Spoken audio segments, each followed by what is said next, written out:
You have been chasing for money, believing is the price. You prayed for it, you worked for it, maybe even felt guilty for wanting it. But what if the whole premise is wrong? What if God doesn't want you to be rich? What if He wants you to be something far more significant, far more powerful than just to be rich? Now, this isn't another sermon to make you feel bad about your ambition. Think of it as an invitation to a radical shift in your thinking, a shift for seeing money as the goal to seeing money as a tool. The price isn't the cash, the price is actually the assignment. Some of the most impactful people in the kingdom of God aren't the ones who chase resources. They are the ones who chase the assignment and they let the resources chase them. This is the kind of shift that doesn't just help build a career, it has the power to help transform a continent. Let's be honest about something. The conversation about money in church, especially for us as young Africans, is confusing. It is a battlefield of conflicting ideas firing at you from every direction. On one hand, you see the mega mansion, the private jet, and you are told that this is the ultimate sign of God's favor. You have heard the sermons, give to get, name it and claim it. Your worth is a sign of God's blessing. This is the first broken mindset, what many call the prosperity gospel. Some version of this teaching suggests that wealth is a direct reward for faith, which can risk turning our relationship with God into a transaction. It becomes a dynamic where you give in order to get a multiplied return and you start valuing the gift more than the giver himself. But here is what happens in real life. You have tithed, you have sown, you have prayed, and you are still striving, still anxious. You are still waiting for that breakthrough that never comes because transaction based faith never delivers peace.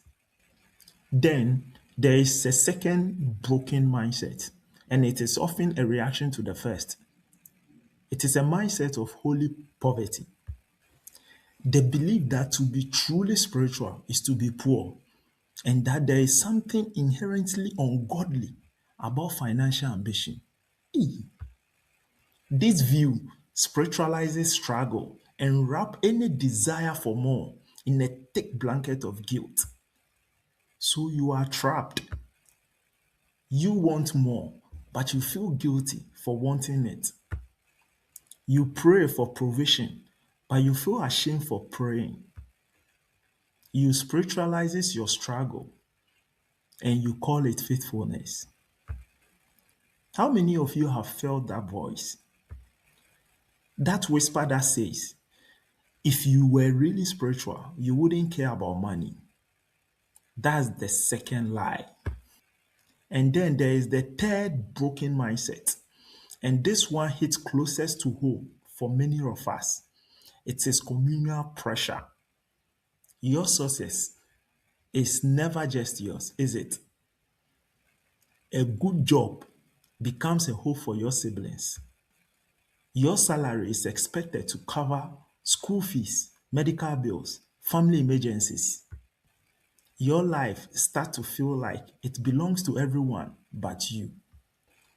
You feel the pressure to become a doctor or engineer, not because it is your calling, but because it is the safe way to provide. You are being pulled in three directions: a teaching that says, get rich, a spirit that says it is wrong, and a culture that says, give it all away. This is a recipe for burnout.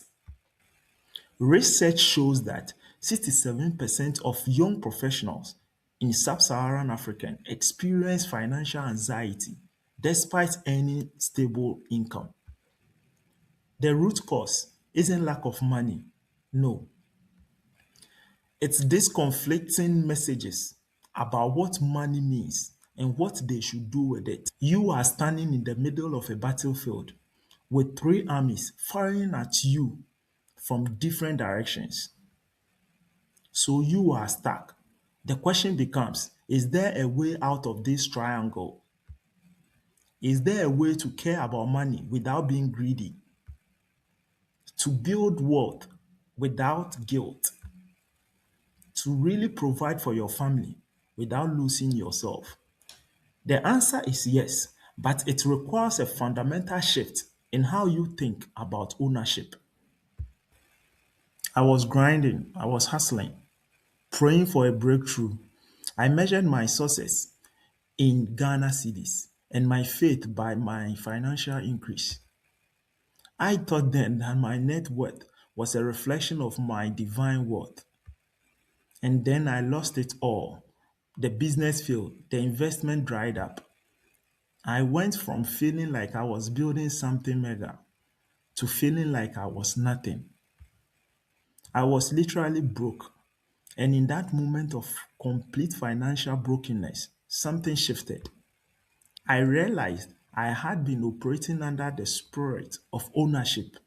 I thought my money, my business, my future, everything was about me. And the moment it was taken away, I had nothing. No identity, no worth, no peace. But the kingdom constitution, which is the Bible, offers a radically different framework.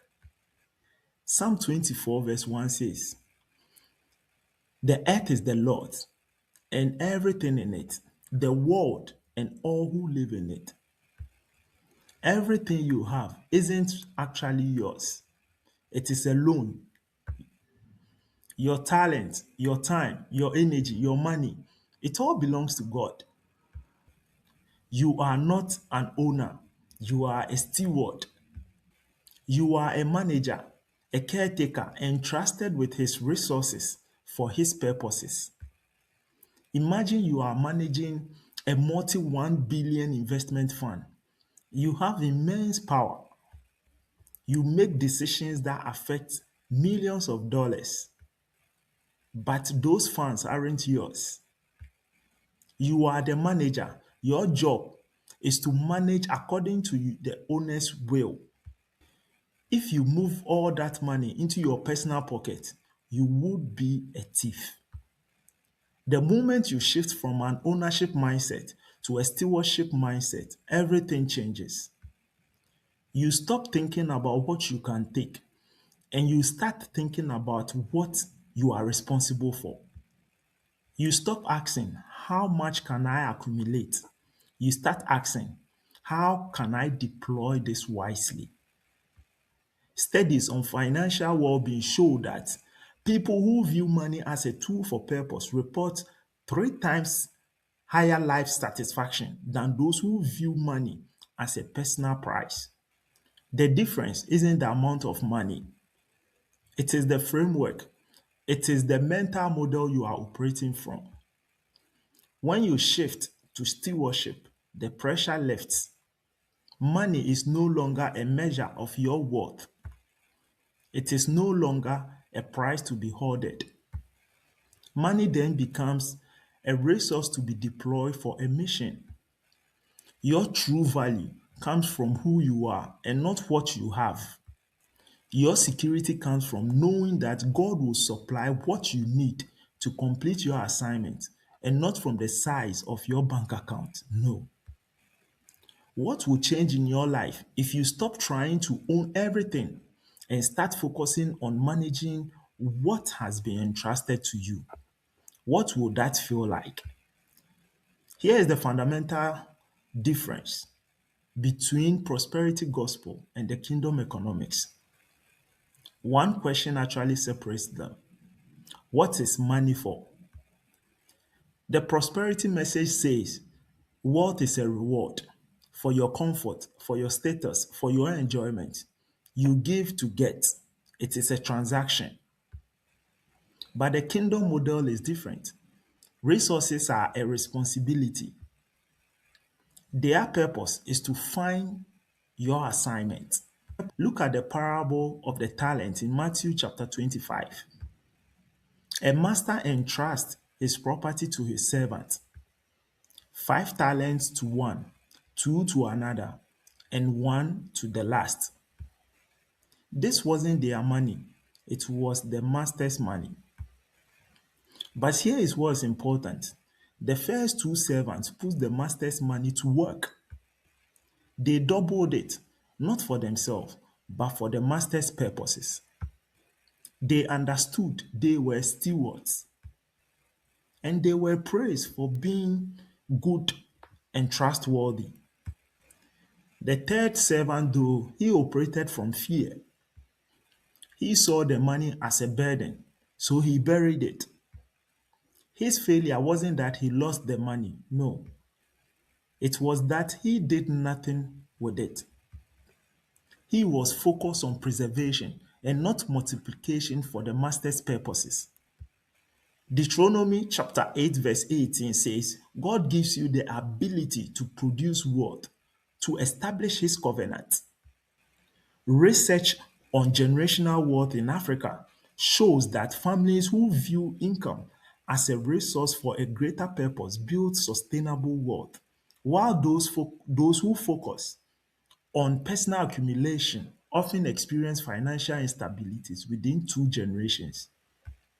That is not a coincidence. That's principle. This is where so many of us get it backward. We come out with our business plan. We create our 5-year goals. Then we ask God to fund it. But the kingdom model flips this. The question isn't God, please fund my ideas. It is God, what is your plan and how do I align my resources with it? You cannot be obsessed with your bills and God's will at the same time. When the King, Jesus, said, seek first his kingdom and his righteousness, he promised that all these things, food, water, clothing, necessities, will be given to you as well. The focus on his agenda puts your needs into perspective. The Apostle Paul figured this out. He rose from a Roman prison. I have learned the secret of being content in any and in every situation, whether living in plenty or in want. His contentment wasn't based on his bank account. He knew God would supply his needs, not to make him a millionaire, no, but so that he could abound in every good work. The resources always follow the assignment and not the other way around. So if resources follow assignment, then the question becomes, what is your assignment? And how do you actually step into it? This is where theory becomes reality. How do you actually make this shift? It comes down to three life altering steps. Step one, identify your assignment. Stop asking, how can I make more money? And start asking, what is the work God has given me to do? What problem in the world breaks your heart? What unique gifts and skills has He placed in you? Your assignment is at the intersection of your God given ability and a human need you are called to solve. Please don't chase a paycheck, chase purpose, God's purpose for your life. I know someone who was working in corporate finance, good salary, stable job, but his heart was broken by the state of education in rural communities. He kept thinking about kids who had potential but no access to quality learning. One day, he made a shift. He started using his financial skills to build a non-profit that brings education to underserved areas. His income actually decreased, but his sense of purpose tripled. He told me, I finally feel like I'm doing what I was made for. That is the shift. That is what happens when you chase your assignment instead of your paycheck. What is the one thing you do that makes you lose track of time? What problem in your community breaks your heart? That is often where your assignment lives. Step two, view money as a tool, not a price. Every Ghana cedi, dollar, euros that comes into your hands is a seed. You can either consume it on yourself, or invest it into your assignment. This requires financial intelligence. It means learning about budgeting, savings, and investment, not just for retirement, but for your life work. This is especially critical in the African context. We must move from salary thinking into investment thinking. We have to build systems that allow us to solve our own problems. Generosity without a strategy can lead to more poverty. Kingdom stewardship requires both a generous heart and a sharp mind. Data from the Global Entrepreneurship Monitor shows that individuals who view their income as capital for their life's work create 2.5x more jobs in their communities than those who focus on personal consumption. The difference isn't the amount earned, it is the mindset about what the money is for. When you see your income as a capital, you start thinking differently. You start building, you start creating systems, you start solving problems at scale. Step 3, embrace the vision of a transformed continent. This is bigger than just a few people getting rich. This is about a whole generation of Africans rising up, finding their God given assignments, and being fully resourced to complete them. Imagine cities being built, economies thriving, not primarily by foreign aid, but by a generation of kingdom-minded stewards building their life's work. When you find your assignment, you stop competing. Your work becomes worship. Your wealth becomes a weapon for good. I see it happening. Young people across Africa who are tired of just surviving, they are asking better questions. They are building real business that solves real problems. They are creating jobs. They are changing systems. Not because they are chasing money, but because they are chasing their assignment. And the resources are following them. That is the pattern. That is the principle. When you align yourself with God's agenda for your life, the resources show up because God makes provision for his vision. God doesn't leave his assignment unfunded. He always provides. So here is the real question you need to answer for yourself today. God doesn't just want you to be rich in a way the world defines it, piling up money for its own sake. No, that is a small and empty ambition. The invitation is to be fully resourced for the monumental task he has assigned to you. He wants you to be a channel through which his abundance can flow to heal, restore, and build. The goal isn't a life of luxury, it is a life of profound impact. The price isn't wealth, no, it is a finished work. As Jesus said on the cross, it is finished. And the Apostle Paul said, I have finished my course. So you are supposed to finish the work God has assigned to you to complete on it. Are you chasing money or are you chasing your assignment, God's assignment for your life? If this message has challenged your thinking, subscribe and join a community of people who are ready to build their life's work. Share this with someone who is tired of striving and ready to step into their true assignment. And in the comments below, tell me one thing you will do this week to shift your focus from chasing money to chasing your assignment. Let's build something together.